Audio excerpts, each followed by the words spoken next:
Hello and welcome to Tuning.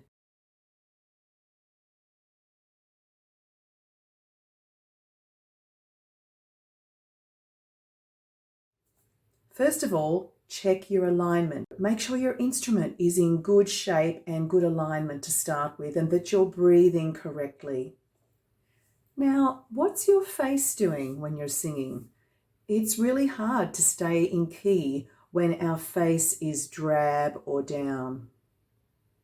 Make sure that there's some life going on in your face, that your eyes are sparkling and that you have some animation going on in your face. It really does help to keep your sound buoyant and in pitch.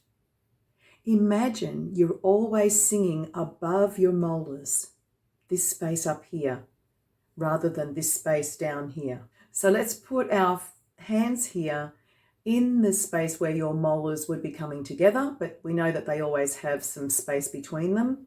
Ah, ah. Yeah, so it's going to be more in key, more on top of that note that I was singing if I'm feeling like it's around here than down here. Notes really don't go high and low. A note is just a change in frequency. So rather than thinking up and down, think about notes just being all on the same plane, maybe going away from you or side to side. And that alone can help us to avoid the trap of raising our body up to find the high notes. I call that physicalizing. And the other way going down. We just keep everything on the same plane and find the ease in singing through intervals. So let's do that now with, we'll just do from middle C.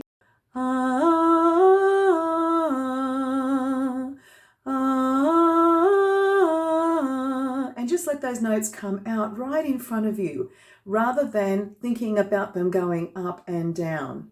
One more time. Good job. Now, when we go up, even though it's not really up, it's just a frequency change, we'll call them ascending notes. Make sure that you add space and release as you're singing higher so that your sound is not going to be pushed or pressed or forced. So let's do a whole octave. We'll start from there and add release and space as you go up. Let's do it on O. Oh. So think about just more space and more buoyancy as your ascending notes. Descending notes, on the other hand, can get heavy really easily if we sing them down. Gravity will just grab those notes and make them heavy. So rather than singing down, sing straight out and keep the sound buoyant and lively as you are descending. So let's go from here down and let's do it on an E. C,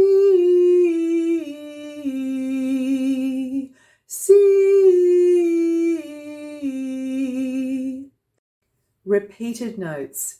When you get repeated notes in your song, sing each one just a tiny bit more up than the one before, a little bit more pitch added to it, just a tiny bit.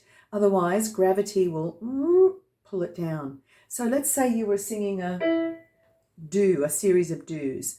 Do, do, do, do, do, do, do. I'm kind of thinking of each one just being a smidge higher than the one before.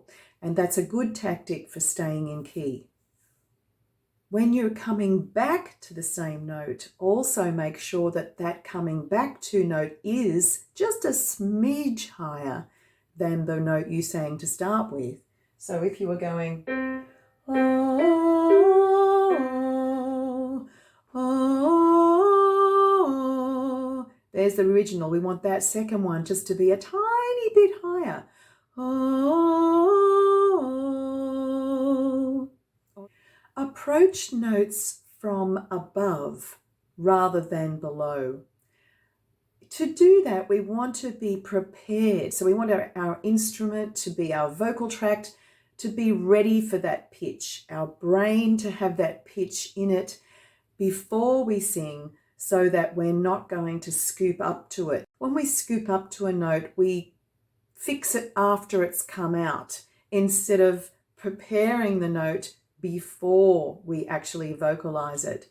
So if you were to sing the word no, no, no, no, no, I'm kind of thinking of it before I sing it, preparing my space. If it's a bit like having a violin and it's all set up in the right place, ready to play, and then singing it straight into that note rather than no, no. Especially important when you've got words that have consonants at the beginning that you can sing through, like love, love, love, because it's easy to go love.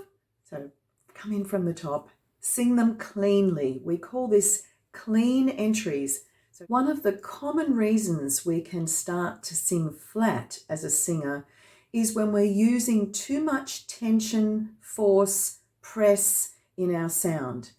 Notice any force or press in your sound. You will feel it. The audience will hear it. So if you feel that there's anything happening here, release some tension and let the sound vibrations come up into your head and over the top and up the back and everywhere. Except here, we don't want to feel like our voice is singing from our throat at all. Rather than trying to project your voice out, resonate your voice well, as we've talked about in the resonating lesson, and think about your sound going up through your hard palate. And that can sometimes add enough space and joy to your sound rather than pressing or pushing out. Your voice will be heard clearly and across the auditorium if you're resonating well. So go ahead and do that, and that's going to help with keeping in pitch as well.